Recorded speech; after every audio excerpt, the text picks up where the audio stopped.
Hey, I'm Jusko from ProbMoney.com, and in this video we are going to look at the best unsecured credit cards for people with bad credit scores. But before we do that, I'm going to ask you to please subscribe to this YouTube channel right here if you have not already.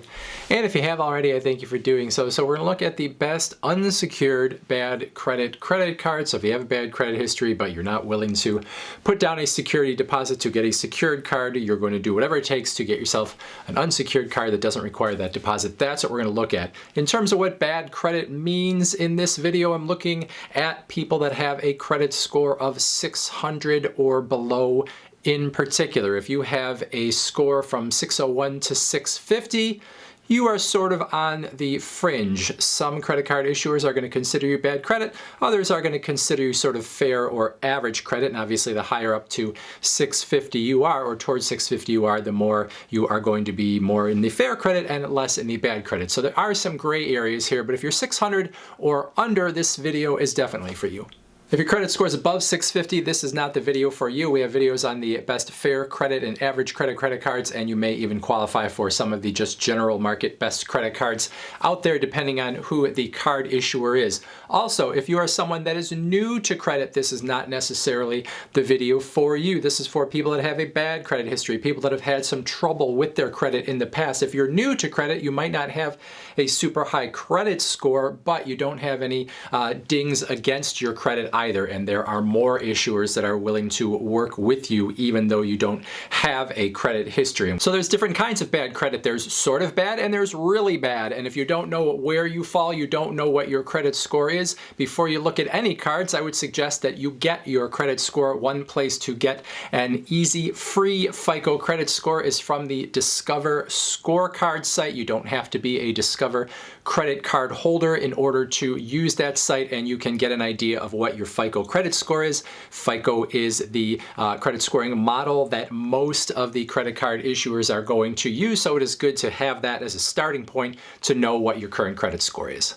Now finally, before we get into those unsecured cards, I'm going to make a small pitch for secured credit cards. If you have bad credit, you might be better off getting a secured card that does require a security deposit, but oftentimes secured credit cards are going to have lower fees, they're going to have lower interest, and many of them come from the major credit card issuers, and if you use those cards responsibly over time, those issuers often will graduate you to a regular unsecured card and give you your security deposit back, where a lot of these unsecured cards that we are going to talk about are going to have high fees, they're going to have high interest, they're going to have very small credit lines, and so they can be kind of frustrating, and they're not necessarily a better choice than plunking some money down as a security deposit and getting one of the secured cards. So we'll come back around to talking about secured cards, but I want to say that this is something you should consider if you're in this bad credit place. All right, with all that said, if I was determined to get an unsecured card and I had bad credit, the first place I would head is to the Capital One website. Capital One, of all the major credit card issuers,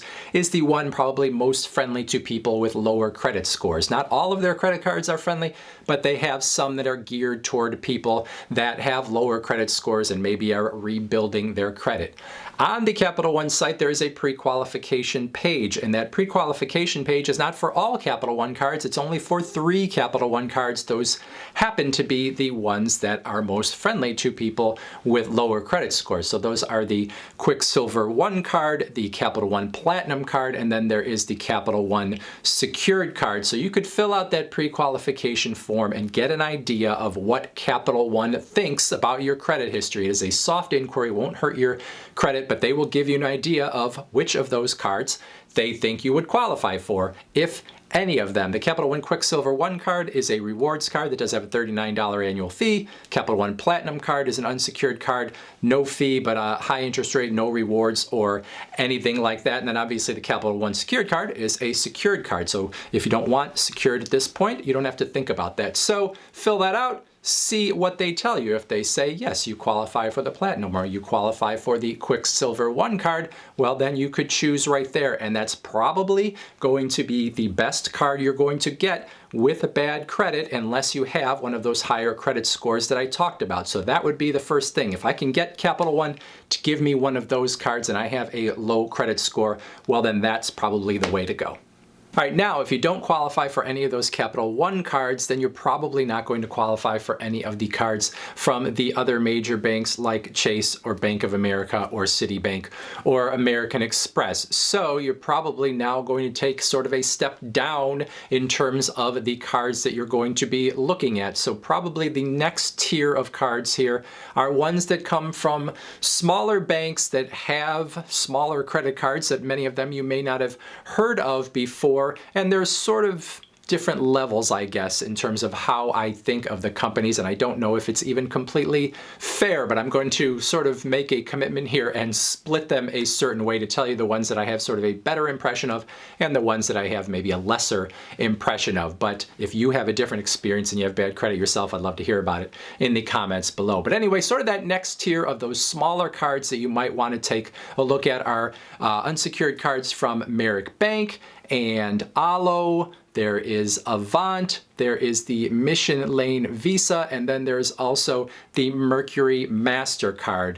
Now, I put those in and say that those are, decent cards, decent offerings, but this isn't some sort of wholehearted recommendation. All of these issuers are going to have cards that are going to have fairly low credit lines, and they, may have annual fees. They're probably going to have high interest rates. Obviously, the worse your credit, the worse the terms are going to be, and the better your credit, the better the terms are going to be. But in terms of those issuers themselves, I tend to think of that handful of issuers as ones that maybe I would look at first before some of the other ones that I will talk about. Now, what's important to know about those 5 issuers is that oftentimes it's not easy for you to get your hands on their card if you have not been invited to apply. Now, depending on sort of how the credit card market is working as you watch this video, some of these may be invitation only, some of them may be more open to the market where you can just go to their website and apply. As I make the video, the Avant card was the only one where you could go straight to their credit or their website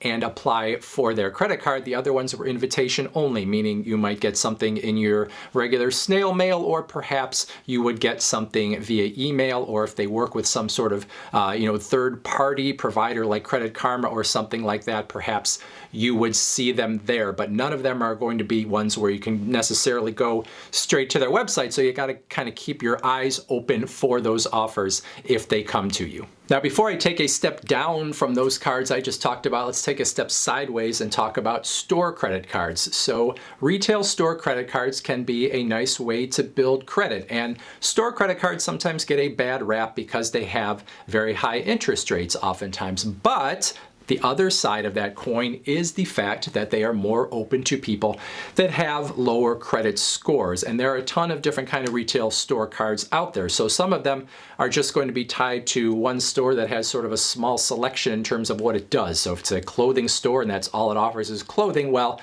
that doesn't give you a whole lot of choices in terms of how you can use that credit. But you also have credit cards that come from places like Walmart and Target and the Amazon store card that have a little bit lower standard in terms of the credit scores that they might approve, and those would allow you to use credit at a retailer that has a lot of different kinds of stuff that you might buy. So it is worth looking and thinking about store cards if you are trying to build your credit, despite what anyone might tell you about how bad they are. As long as you pay them off in full every month, you won't get charged those big interest rates, and they will help you build your credit. Now, if your credit score is too low to qualify you for any of the cards that I've talked about, that's when we kind of take a step down into the next tier of cards that really do specialize in cards for people with bad credit, but they don't give you a whole lot. You get very small credit lines, you have high fees, you have high interest rates, so you're going to pay a decent amount of money to get very little back. Yes, they will help you build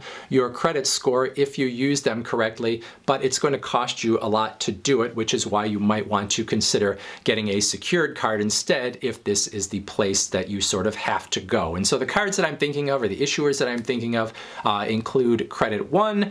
Then you have the Indigo MasterCard, you have the Continental Finance cards, things like the Reflex card.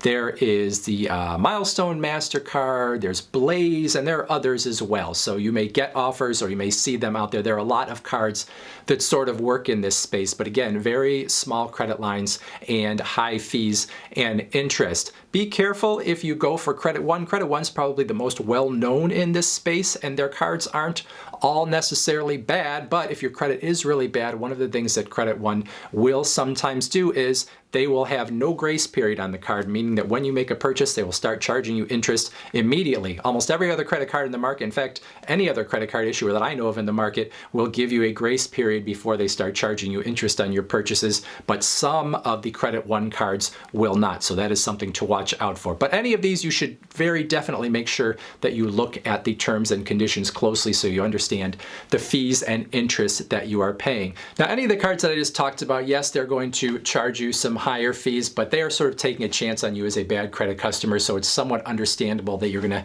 have to pay these things. It feels bad, but if you can't get unsecured credit anywhere else, maybe you have to deal with them. Two companies, though, that I would tell you not to deal with, or at least two credit cards not to deal with: First Premier and the Total Visa. Both of these cards have higher interest and higher fees than any of these other cards that I have talked about. So the other cards I talked about, bad enough in terms of the fees and interest and the low credit lines, but First Premier and Total Visa, even worse. They're going to give you fees to get the card in the first place. They're going to add new fees on later. They're going to have interest rates over 30%, where the other cards are maybe in the 20s. So those two are the ones that I would say you should avoid.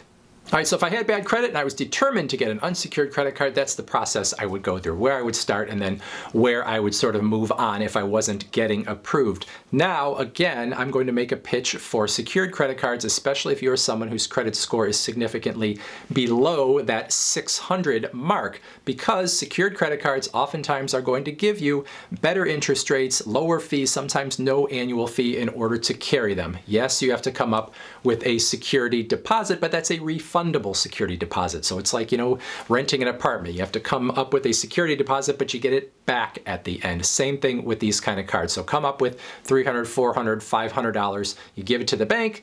They give you that secured card. You use it just like any other credit card, and it can help you build your credit because they're going to report to the major credit bureaus when you no longer want the card, or even better, when they graduate you from the card, you'll get that security deposit back. And the good news for many secured cards is that they come from the major credit card issuers. So almost all of them have a secured card. One I like in particular is the Bank of America Cash Reward secured card, because it's basically the same as their Bank of America cash card that is unsecured. And over time, if you use that card right, well, then perhaps you would get graduated to the regular card and they would give you your money back. So to me, this is a good way to go versus paying the high fees and the even higher interest rates oftentimes from some of these smaller unsecured cards, and a better way to build credit and hopefully get yourself in the door with one of the bigger credit card issuers.